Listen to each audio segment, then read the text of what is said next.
শীতকালে নাকি লতি গাছে ফলন হয় না, তো আপনাদেরকে একটু দেখাই। দেখেন, একটা, এটা চিকন, দুইটা মোটা, তিনটা, চারটা, একটা বের হচ্ছে, পাঁচটা, এইদিকে আছে ছয়টা, সাতটা, এই পাশে আরেকটা, আটটা। আটটা লতি কিন্তু এখনই আছে। আর লতির একটা প্রধান বৈশিষ্ট্য হলো আপনার এরকম পুরাতন যেই লতি, সেইটার গোড়া থেকে এখান থেকে ডাল হওয়ার মানে ডালের মতন করে আরও লতি পাবেন।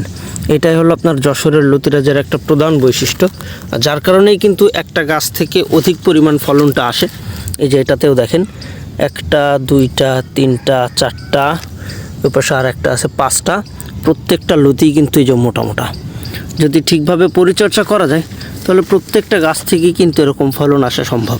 তার জন্য অবশ্যই পুরাতন জমির চারাটা সংগ্রহ করবেন, তাহলেই এরকম ভালো পরিমাণের ফলন পাবেন ইনশাল্লাহ।